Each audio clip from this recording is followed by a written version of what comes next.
ప్రియమైన దేవుని బిడ్డలారా, ప్రభువుతో ప్రతిదినం దేవుని మాటల ద్వారా ప్రతి ఒక్కరికి ప్రభువు పేరిట శుభాలు తెలియజేస్తున్నాను. ఈరోజు పరిశుద్ధ లేఖన భాగం కొలసీలకు రాసిన పత్రిక 1వ అధ్యాయము 6వ వచనం ఎలా ఉంది? ఈ సువార్త సర్వలోకములో ఫలించుచు వ్యాపించుచున్నట్టుగా మీరు దేవుని కృపను గూర్చి విని సత్యముగా గ్రహించిన నాట నుండి మీలో సైతము ఫలించుచు వ్యాపించుచున్నది. ప్రియమైన దేవుని బిడ్డలారా, దేవుని వాక్యం మనం ఇక్కడ శక్తివంతమైన వాక్యంగా, అంటే ఇది మనుషుల మాట్లాడే మాట కాదు, అది జీవము గల దేవుని వాక్యం అని గ్రహించాలి. అంటే అది ఎక్కడికి వెళ్ళినా కూడా అక్కడ ఫలమిచ్చి పెరుగుతుంది.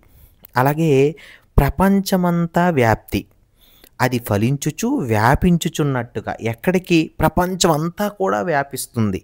మొదట మనం ఏదైనా సరే ఒక చిన్నగానే ఉంటుంది, కానీ సువార్త అనేది ఒక సమూహంలో ఆరంభమైతే, ఒక చిన్న సమూహంలో ఆరంభమైతే దేవుని శక్తి వల్ల అది దేశాలన్నిటికి కూడా వ్యాపించగలిగే శక్తి ఒక్క జీవము గల దేవుని వాక్యానికి మాత్రమే ఉంది. హల్లెలూయా. ప్రియమైన దేవుని బిడ్డలారా, మరొకసారి కృప యొక్క సత్య జ్ఞానం అంటే ఏదైతే దేవుని కృపను గూర్చి మనం వింటామో, విని సత్యముగా అది గ్రహిస్తామో, అంటే మనం నిజమని నమ్ముతామో, ఆ రోజు నుండి మీలో సైతము, అంటే మీలో కూడా అది ఫలించుచు వ్యాపించుచున్నది. అంటే నువ్వు విని ఆ కృప యొక్క సత్య జ్ఞానాన్ని నువ్వు నమ్మితే, అది నీ హృదయంలో విశ్వాసంతో నువ్వు అంగీకరిస్తే ఆ వాక్యాన్ని, నీ జీవితంలో కూడా గొప్ప మార్పులు అనేది జరుగుతుంది. అది మీ లోపల ఫలించడం అనేది స్టార్ట్ అవుతుంది. నేను ఈ సువార్తనే, ఈ వాక్యాన్ని నేను అంగీకరిస్తున్నాను ప్రభువా, నన్ను మార్చు అని అనగానే నీ జీవితంలో కూడా ఆత్మఫలాలు అనేది నీ జీవితంలో కూడా స్టార్ట్ అవుతాయి. ఆత్మఫలాలు ఏంటి అంటే, గలతీయులు రాసిన పత్రిక 5వ అధ్యాయము 22, 23 వచనాలు మనం ఒకసారి చూస్తే అవి ఏంటి అంటే, ఆత్మఫలములు ఏమనగా అవి ప్రేమ, సంతోషము, సమాధానము, దీర్ఘశాంతము, దయాళత్వము, మంచితనము, విశ్వాసము, సాత్వికము, ఆశ నిగ్రహము. ప్రియమైన దేవుని బిడ్డలారా, దేవునికి స్తోత్రం, హల్లెలూయా. ప్రియమైన దేవుని బిడ్డలారా, చూడండి, ఆ ఆత్మ ఫలములు ఏదైతే ఉన్నాయో అవి కేవలం బయట వెలుపలే కాదు, అంతరంగంలో కూడా ఫలిస్తుంది. సువార్త అనేది ఒక జీవంత విత్తనముతోటి స్టార్ట్ అయితే, అది ఒక్కసారి మనలో గనక వేయబడితే అది నిశ్చయంగా పెరుగుతుంది, ఫలిస్తుంది.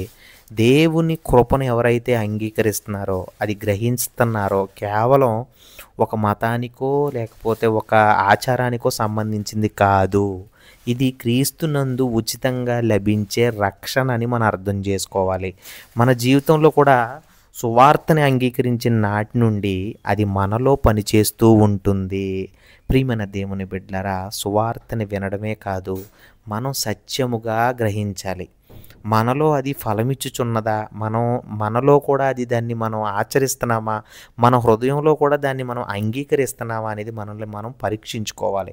మనం ఏదైతే పొందిన సువార్త ఉందో, మాటలు ఉన్నాయో, అది ఎప్పుడైతే ఇతరులకి పంచాలని మన ఆలోచన స్టార్ట్ అయినప్పుడే నువ్వు అది ఖచ్చితంగా సర్వలోకానికి కూడా అది విస్తరిస్తుంది. నీ మాట ఎంత గొప్పదంటే, దేవుని వాక్యం అనేది నువ్వు విని గ్రహించి నీ హృదయం మార్పుని నువ్వు జరిగింది అనే వాక్యాన్ని నువ్వు చెప్తే చాలు, నువ్వు ఇండైరెక్ట్గా దేవుని పని చేస్తున్నట్టే లెక్క. దేవుడు నిన్ను కూడా అటువంటి ఆశీర్వాదంలో నింపుతున్నాడు. నీ మాట ద్వారా లోకానికి సువార్త చేరుతుంది. నీ మాట ద్వారా ఆ వ్యక్తి కూడా ఆత్మఫలాలు అవి కూడా తనకి వస్తున్నాయి. అంటే మనం ఎప్పుడూ కూడా హృదయంలో వాక్యాన్ని అర్థం చేసుకుని సువార్తనే మనం గ్రహించి మన జ్ఞానముతోటి హృదయంలోటి నమ్మితే ఆయన రక్షణ ఉచితంగా మనకు లభిస్తుందని, మనకి మన కుటుంబాలకు కూడా ఆయన తోడుగా ఉన్నాడని మనకి ఆయన భరోసా ఇచ్చి ఆ వాక్యాన్ని ప్రపంచవ్యాప్తంగా కూడా ఫలించేలాగా చేస్తానని దేవుడు ఈ మాట ద్వారా మనకి వాగ్దానం ఇస్తున్నాడు. ప్రియమైన దేవుని బిడ్డలారా, వాక్యంతో జీవిద్దాం, వాక్యంతో నడుద్దాం, వాక్యాన్ని వ్యాపింప చేద్దాం, ప్రపంచమంతా కూడా సువార్తను ప్రకటిద్దాం. మన దేవుడి దగ్గర రక్షణ ఉంటుంది. ఆ రక్షణ మనందరం కూడా ఆ రక్షణలో ఉండాలని దేవుడి కొద్ది మాటలు దీవించి ఆశీర్వదించును గాక. ఆమేన్. చిన్న ప్రార్థన. ప్రభువా, తండ్రి, పరిశుద్ధుడా, మహోన్నతుడా, సర్వశక్తిమంతుడా, పరలోకమందున్న మా తండ్రి, నీ శ్రేష్టమైన ఘనమైన నామానికి వేలాది వందనములు, స్తోత్రములు ప్రభువా. నీ సువార్త శక్తిని ప్రభువా మేమందరం మా హృదయంలో ప్రభువా సత్యముగా గ్రహించడానికి మాకు కృప చూపండి తండ్రి, దయ చూపండి. అది మా జీవితాల్లో ప్రభువా ఫలించి వ్యాపించినట్లు ప్రభువా మా అందరినీ, మా కుటుంబాలందరినీ ఆశీర్వదించండి. మేము పొందిన ప్రతి రక్షణను ప్రభువా ఇతరులకు పంచుటకు మా అందరినీ, మా కుటుంబాలందరినీ తండ్రి ఉపయోగించండి తండ్రి. ప్రతి మాట ద్వారా, ప్రతి వాక్యం ద్వారా నీ వాక్యాన్ని సువార్తగా ప్రపంచమంతా వ్యాపించ చేయడానికి ప్రార్థన శక్తిని మాకు, మా కుటుంబంలో ఉన్న ప్రతి ఒక్క బిడ్డకి మీరు దయచేయండి. జీవజలము ద్వారా, జీవజలంలో ఉన్న ప్రతి ఒక్క బిడ్డకి కూడా మీరు కృప చూపండి, సహాయం చేయండి. దేవుని మాటల ద్వారా, మీ మాటలు మా ఎంతో హృదయానికంతా కూడా ప్రభువా ప్రార్థనా శక్తి ద్వారా ప్రతి బిడ్డకి ఆశీర్వాదం కలజేస్తారని, ఈ ప్రార్థన అంతటిని మీ పాదాల సన్నిధి చేర్చుకుంటారని యేసు పరిశుద్ధ నామములో అడిగి వేడుకుంటున్నాం తండ్రి.